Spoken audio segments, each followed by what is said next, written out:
Qu'est-ce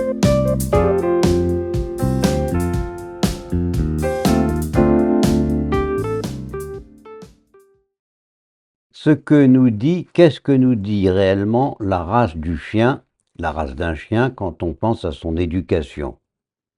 Une première approche, c'est de penser que la race du chien donnerait des indications pertinentes sur le caractère de ce chien, et par conséquent sur la meilleure manière d'aborder son éducation. Mais cette approche est-elle réellement pertinente? Qu'en est-il réellement? Je vais essayer de donner quelques éléments de réponse à cette question.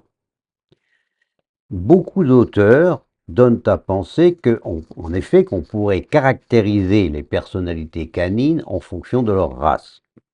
Il faut d'ailleurs reconnaître qu'il serait ridicule de ne pas reconnaître qu'une race n'est pas porteuse d'un certain nombre d'aptitudes. C'est même pour cela que les races existent, ou du moins ont existé, et on a sélectionné des chiens parce qu'ils avaient des aptitudes particulières, la garde, la chasse, que sais-je encore, et il est tout à fait, et que ces aptitudes entraînaient nécessairement des comportements caractéristiques, et on peut donc tout à fait penser que ceci est un élément pertinent pour analyser un sujet.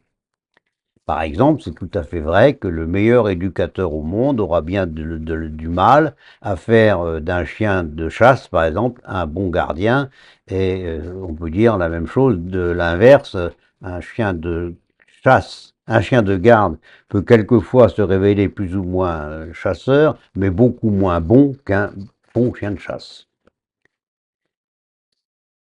Cependant, il n'est pas si sûr que ça que la race ne nous mène pas dans certains cas à de véritables impasses. Et c'est encore plus vrai aujourd'hui qu'hier. Pourquoi? En effet, la majorité des chiens aujourd'hui n'est plus sélectionnée sur des capacités comportementales, sur des aptitudes comportementales, elle est tout simplement sélectionnée sur le fait que les sujets de cette race se rapprochent d'un certain modèle, d'un certain standard, et c'est le critère principal. C'est-à-dire qu'on ne sélectionne plus les chiens parce qu'ils sont doués pour ceci ou pour cela, mais on les sélectionne parce qu'ils se rapprochent le plus de ce qu'on appelle un standard, c'est-à-dire un certain modèle. Et par conséquent, sauf exception, dans la plupart des cas, les aptitudes spécifiques sont plus ou moins oubliées. Alors bien sûr, il y a quand même des exceptions, ne serait-ce que parce que il y a tout de même, dans la sélection canine, il y a quand même aussi, pour certaines races dites de travail, il y a aussi une sélection sur les capacités de travail. C'est vrai pour les chiens de chasse, c'est vrai pour certains chiens de garde et de défense. On les sélectionne sur leur ressemblance au standard, c'est le premier critère, mais on les sélectionne aussi sur leur aptitude réelle à leur travail.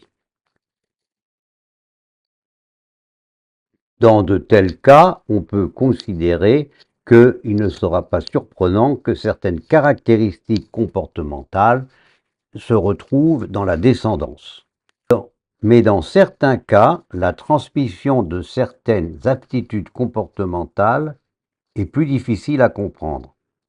Par exemple, je ne crois pas que des chiens aient été sélectionnés spécialement pour l'agility, des disciplines telles que l'agility ou d'autres disciplines. L'agility, vous savez, c'est un concours où l'on entraîne le chien à franchir des obstacles en un temps déterminé, dans un certain ordre.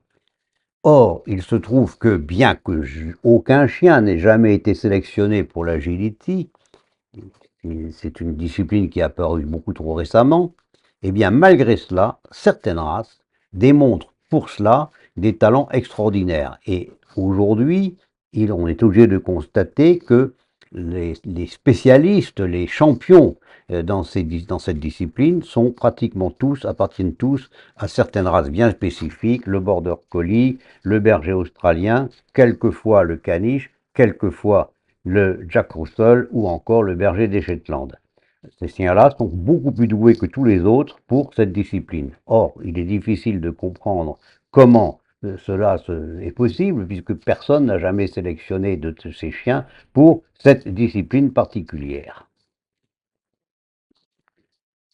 Nous sommes donc obligés d'en conclure que la race du chien n'est pas toujours spécifiquement un moyen de deviner quelles seront les aptitudes comportementales de ce chien. Une autre approche tout à fait intéressante aussi est celle de la famille. On ne considère plus cette fois-ci les aptitudes d'une race, mais on s'intéresse plus aux aptitudes d'une famille, ce qu'on appelle aussi des souches, certaines familles de chiens. C'est une approche d'ailleurs très intéressante, parce que par exemple on constate que certaines familles de chiens sont extrêmement douées pour telle ou telle activité. C'est une aptitude, c'est une branche, une orientation beaucoup plus intéressante que la race, la famille, la souche du chien, l'origine du chien, quelquefois donc son élevage, donne souvent des indications beaucoup plus pertinentes que la race en elle-même. La famille à laquelle appartient le chien donne des informations beaucoup plus utiles que la race elle-même.